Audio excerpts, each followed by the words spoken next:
a seguinte ponente é María Martín Vila, que ven do Instituto Galego de Estatística e a súa ponencia pois, é a difusión das estatísticas públicas coas ferramentas que ofrecer. Bueno, gracias María, gracias a Melissa por ternos ofrecido colaborar outra vez. Somos xa, bueno, penso que todos somos xa clásicos aquí. Bueno, imos vos mostrar xa colaboramos na primeira edición en algunha outra.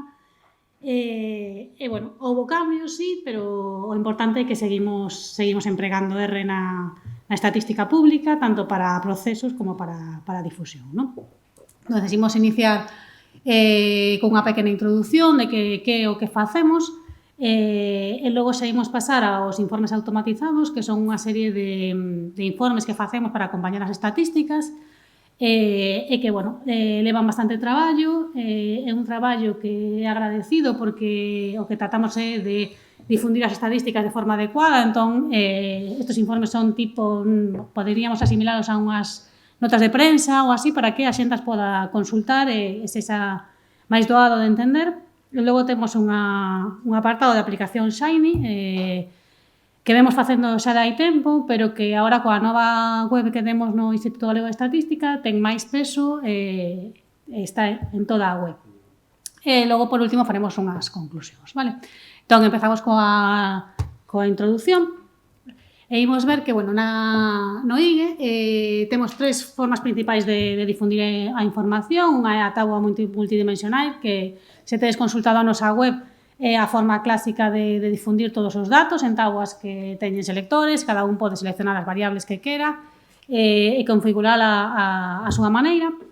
Pero estas táboas a veces son engorrosas de consultar porque teñen moitas variables, moitas formas de dimensionalas e, entón, bueno, esta parte tería que ver co tratamento de datos que facemos con R, pero neste apartado non vamos a entrar porque xa a miña compañeira Esther hace 2 anos xa falou moito de como tratar os datos, como ler bases de datos, como transformalos.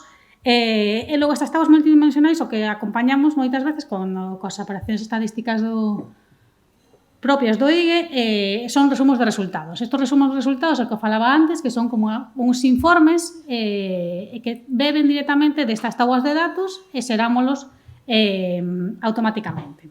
E logo temos tamén difusións específicas para difundir certos temas, certa temática, xa sea unha temática transversal, como poden ser unha batería de indicadores, como pode ser o marco input-output, ou incluso fora xa de datos estadísticos, como pode ser un seguimento da planificación estadística. Eso presentamos resultados de outro xeito, con as aplicacións Shiny específicas creadas ad hoc para esta información. Vale, onde entra R aquí? Bueno, pois R entra en todo o proceso, dende o tratamento de datos, ata a xeración de informes, ata a mesma difusión. Entón, imos empezar cos informes automatizados, oigue, con cada actividade estadística, que non é máis que a estadística que difundimos, xeramos un informe descritivo dos datos. Estes informes o que pretendemos é que, como vos dicía, sexan como notas de prensa. Que buscamos con estes informes? Pois que sean áxiles, o sea, que non nos leven ao mesmo tempo que facer os datos, o sea, ten que ser unha cousa doada de facer para nós, que sean homoxéneos, o sea, que todos teñan unha mesma apariencia, porque estamos dentro dun instituto de estadística, temos que ter unha homoxeneidade. Como facemos? Bueno, pois xa optamos por R Markdown, xa dende hai tempo, pero estes R Markdown, bueno, vámonos adaptando e mellorando, digamos, non? O que fixemos foi unha plantilla e, ademais da plantilla, o que temos son unhas funciones auxiliares que nos axudan a facer toda a toma de datos, os gráficos, etc. Vale? Este sería a plantilla que empregamos todos, o servizo de difusión e outros servizos que tamén nos fan. Nela incluímos unha parte de estilos para que as cabeceiras se adapten ben á web. Logo temos unha función onde cargamos todas as funcións auxiliares que van facer os gráficos, van facer as táboas. Aquí xa nestes informes o que pretendemos é dar unha táboa xa creada, o sea, o usuario que ve unha táboa cos variables que a nós nos interesan por ser relevantes, non por outra cosa, senón por ser relevantes. Varios funcións de gráficos. Logo tenemos tamén unha lectura para ler as bases de datos e para ler as hipertabos que chamamos, pero non é máis que unha lectura da base de datos con metadatos e tamén cos formatos que necesitamos. Esta xa sería un pouco máis dentro nunha plantilla ya concreta. O que facemos é unha lectura, hai que lavamos porque chamamos de hipertabuas, pero unha lectura de datos da base de datos, capturando por nome. Definimos uns parámetros porque a idea dos informes é que ímolos facer moitas veces. O sea, se é unha estatística mensual, farémolo todos os meses. Se é trimestral, farémolo todos os cuatrimestres. Entón, o que tratamos é que ao executar o R Markdown ter a menor iteración posible. Entón, se eu xa poño parámetros entre porcentaxe de mulleres o número de o porcentaxe de parados maiores de 65 anos, eu ao cambiar o ano ou a cambiar o mes, xa vou a actualizar o informe automáticamente. O que teño é que, claro, como estes informes están directamente conectados coa base de datos, eu actualizo a base de datos con un ano máis e xa sé que teño un ano máis e xa o informe xa iría actualizado. Que tipo de tabuas e gráficos podemos incluir con estas funcións auxiliares que temos creadas? Bueno, esta sería un exemplo de Make Tables, unha tabua feita para un gráfico para un resumo de resultados. Neste caso aí xa va incluído o título, as unidades, a descarga de datos, etc. E configurada como pensamos que debe de ser. Aquí temos, nestes informes tamén podemos poñer moitos tipos de gráficos, poden ser un de sectores ou un de barras, con diferentes, neste caso vimos tamén, non digo utilizamos moitos mapas, porque, bueno, temos moita información regionalizada con municipios ou con comarcas e temos damoslle moito peso á distribución municipal e temos moitos con mapas. Outro importante que se emprega para todas as series todos os informes que son mensuais son gráficos de liñas. Bueno, para que os fagades unha idea un pouco do volume de informes que temos 4 actividades mensuais para as que os facemos informes en R Markdown, serían 48 informes ao ano. Estos informes, hai 7 actividades trimestrais que serían outros 28, son informes un pouco máis menos complexos, digamos, os informes das mensuais, menos gráficos e menos tabuas. E logo temos 30 actividades anuais que levan informes bastante longos e explotacións bastante importantes. Entón, por unha banda, temos a complexidade de facer moitos informes mensualmente, trimestralmente, e outro ao añadido de facer 30 anuais, que realmente resolve bastante ben o feito de telos en R Markdown. Vale, entón estamos falando de máis de 100 resumos de resultados anuais. A apariencia na web sería esta. Como podedes ver, a apariencia é igual. Isto sería unha actividade anual, isto sería unha actividade trimestral, que é a EPA, isto sería unha actividade mensual, como a explotación do boletín oficial do Rexistro Mercantil do BORME, e todas teñen a mesma apariencia, que é un pouco o que buscamos, ter unha homoxeneidade na páxina web. E ademais todos incorporan a descarga de datos de arquivo en PDF, bueno, porque un pouco a idea dos informes é que podas ter o texto, os gráficos en isto. O bo de R Markdown é que xa o temos no mesmo script, o sea, nos facemos script para facer o HTML e no mesmo script xa xeramos o link para o PDF e todo o que necesitamos. Vale, e ata aquí o que serían os informes automatizados. Vamos agora coa difusión a partir de aplicaciones Shiny. Penso que neste foro todos sabemos o que é unha aplicación Shiny, unha aplicación web dinámica que permite ao usuario que poda seleccionar, recibir información a través da web dun xeito concreto, o sea, interactuar con ela e decidir o usuario o que quere en cada momento, non? Isto facémoslo a través de widgets. Shiny ten moitos widgets para incorporarnos nas aplicacións, pero no IGE case sempre optamos por caixas de selección onde se poden seleccionar distintas variables, o tempo, o espazo, variables, pois produto interior bruto, valor engadido, diferentes variables que queras mostrar. Ou tamén empregamos ás veces as pestanas, pois por exemplo, logo vou poñer un exemplo do panorama das 7 grandes concellos van cada un nunha pestana, non? E temos dous tipos diferenciados. A partir da nova web temos dous tipos diferenciados. Por unha parte temos a nova web incorpora para cada tema de información e cada actividade estadística propia unha aplicación Shiny pequena incrustada na web cos datos máis relevantes dese tema ou desa estatística, e todos están coa mesma estrutura que veremos agora. Mesma estrutura embebidos na web, quere dicir que teñen a apariencia da páxina web. E por outra banda, temos que xa levamos tempo facendo unhas aplicacións concretas para, o que vos decía, difundir unha información determinada, ¿no? Feitas ad hoc, feitas para mostrar eso concretamente. Estas non teñen todas a mesma apariencia, cada un foi nas facendo como creía que era adecuado, e unhas están embebidas xa e outras todavía aínda non. Vale, esta sería a apariencia da nova páxina web, bueno, sen cabeceiras e sen nada, pero de que cambiou o deseño en febreiro de 2023, cambiou pois porque por actualizarnos e sobre todo por temas de accesibilidade, incorpora iconas de acceso para os 15 temas principais de información, vale? Estas, premendo en calquera das iconas, o que accedemos é a unha páxina da temática. Nesta páxina o que temos é unha descripción e logo temos un Shiny, vale? Embebidos, que xa vedes que a páxina web coa cabeceira da xunta, con todo. Ese está embebido na páxina web. Isto é o idóneo, digamos.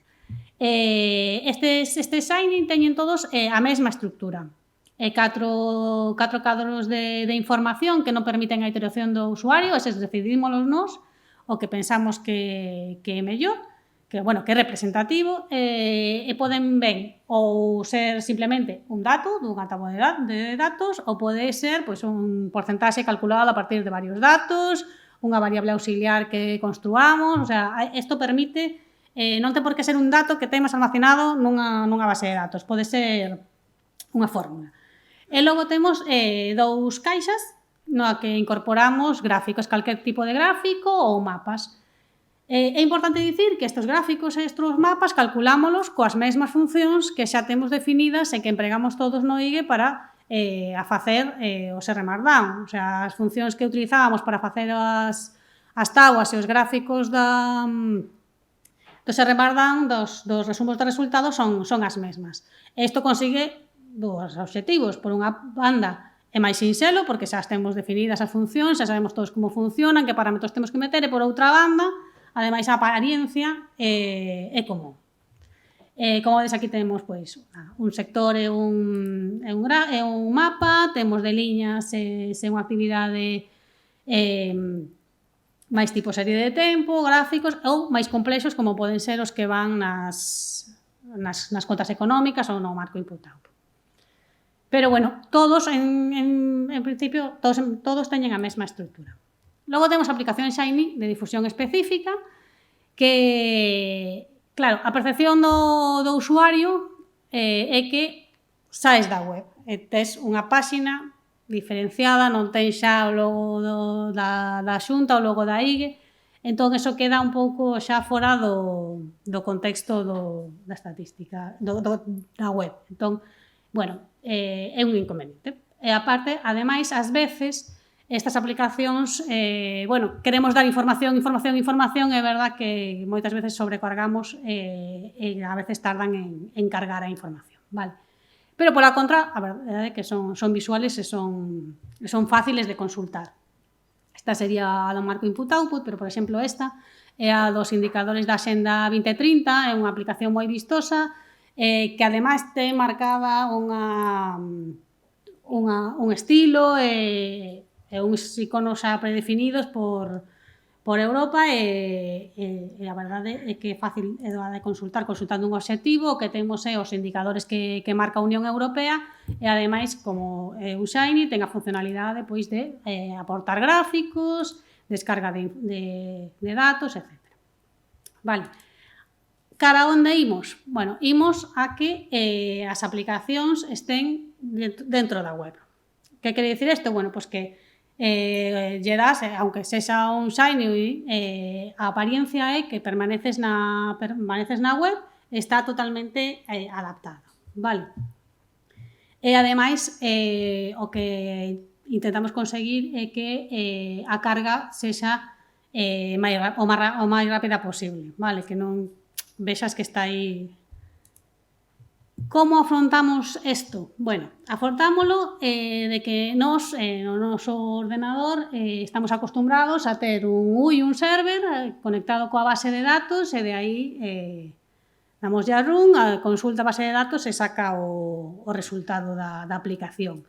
Neste caso é un pouco máis complexo porque é unha web pública, ten múltiples usuarios, poden ser todos a vez, poden ser en diferentes momentos, pero a verdade é que pode ser unha carga importante de consultas. Entón, o que informáticamente se fixo, a que contamos coa axuda tamén do Servicio de Informática, é restringir toda a carga de datos e todos os contextos, todo o que necesitamos para o Shiny, o leemos nun ficheiro que chamamos global, que é o xestor, que vai ler da base de datos, vale? Aquí o que fai é, cando eu premo nunha actividade estatística ou nun tema, para cargar ese Shiny, por exemplo, no caso do Shiny pequeñito, o que fai é, estás me falando do tema de poboación. O global consulta a base de datos e di, vale, para o tema de poboación necesito estes datos, vou procesar este gráfico de sectores e un mapa. Entón, dende o global chama a base de datos, captura todos os datos que necesita, captura tamén preprocesos que necesite para xerar os datos e o que fai é almacenarlo en caché. Almacena todo ese contexto en caché para mostralo. O consulta a base de datos unha única vez, o almacena e o mostra. O seguinte usuario que quera ver o mesmo tema, xa vai telo almacenado en caché, entón é inmediato. Non temos esa consulta a base de datos todo o tempo. Vale, como digo, isto xa é un tema máis informático que propio da programación do Shiny. O que está no medio é unha clase que chamamos R6, que é a que xestiona todos estes contextos, que carga en memoria e que nos mostra cando o consultamos. Que perdemos aquí? Porque, claro, gañamos en axilidade, gañamos moito. O sea, é que se non facemos así non o podemos afrontar, máis que porque unha cousa é unha Shiny determinada que, bueno, está dentro de outro apartado e outra é todos os gráficos que entran nos temas. Cada persona que entre nun tema vai ter unha carga dun Shiny. Entón, eso non se podería afrontar con un Shiny clásico. O que perdemos é que, claro, realmente o UI e o server non están directamente conectados coa base de datos. Entón, cada vez que nos actualizamos a base de datos, hai que reactualizar os Shiny. Isto o facemos porque a mesma aplicación o que ten é unha parte de administrador, digamos, que pode reaprovisionar os contextos.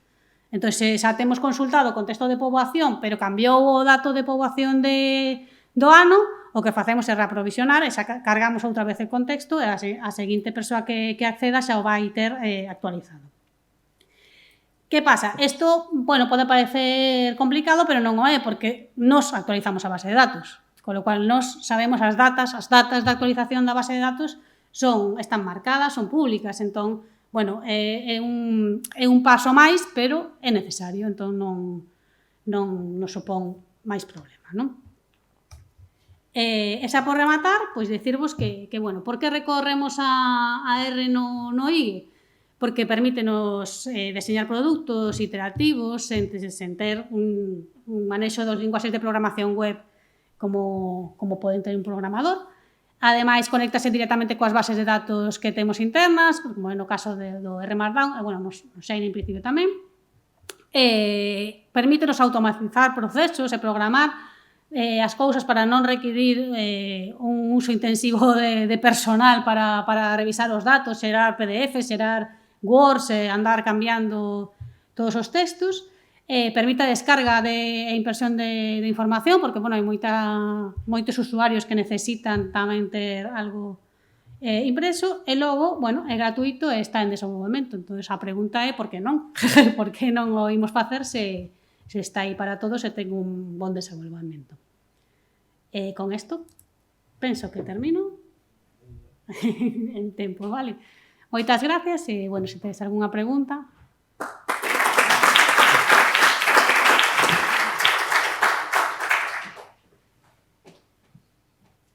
Alguén ten algunha pregunta?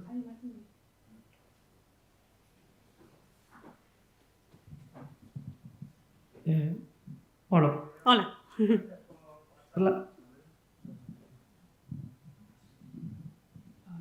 Perdón.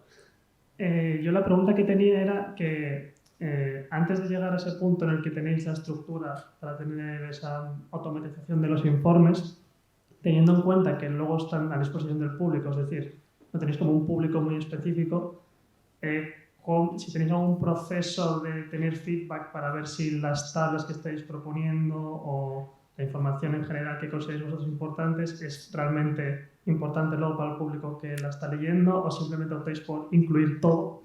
No. Bueno, todo no se puede incluir. Pero, bueno, el feedback que tenemos, yo creo que el mejor, si no también puede decir algo aquí Esther, es que muchas veces cuando salen noticias en los medios de comunicación lo que son es... Muchas veces cogen directamente del informe. Entonces, eso entendemos que bueno, que llega y que resulta interesante. Si no, no cogerían nada o cogerían directamente de la tabla. Es verdad que, claro, las tablas hay muchas veces que cuesta consultarlas, porque no sé si conocéis las tablas de ligue. Igual tienes 5 o 6 variables que tienes que seleccionar, ponerlas en filas, en columnas, coger, acordarte de que tienes que seleccionar el último, no el primero. Entonces, claro, al dar ya las tablas hechas y los gráficos y los informes realmente son descriptivos, o sea, no podemos emitir juicios de valor en una estadística pública. Los medios de comunicación sí, o sea, ellos pueden coger la tabla que nosotros planteamos y hacer su juicio como quieran, pero bueno, la tabla la tienen hecha porque también es verdad que creemos que ahorra trabajo y va un poco sobre lo importante. Lo que creemos nosotros importante, bueno, cada servicio también es el que revisa su informe y si no lo hacen ellos, lo revisan. Entonces, también lo revisan los subdirectores.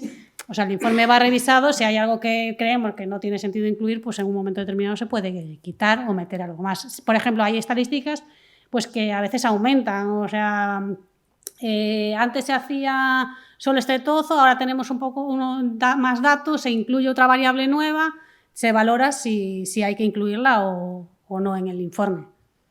O sea, realmente, por ejemplo, los mensuales no, porque son informes más pequeños y más cortos, digamos, pero los anuales sí que hay una revisión de decir, bueno, pues merece la pena incluir este gráfico este año que es más relevante o no. Pero bueno, en principio tú lo generas y tienes una idea ya de cómo, de qué sacar. Sí, pero esa revisión que comentas de evaluar en los informes un poco más largos, los trimestrales, de valorar si merece la pena añadir algo o no, ¿es una discusión que tenéis interna? O, yo qué sé, el ejemplo que ponías de un periódico, ¿consultáis a algún periodista con el que tengáis confianza? No, es interna, totalmente interna. Bueno, muchas gracias.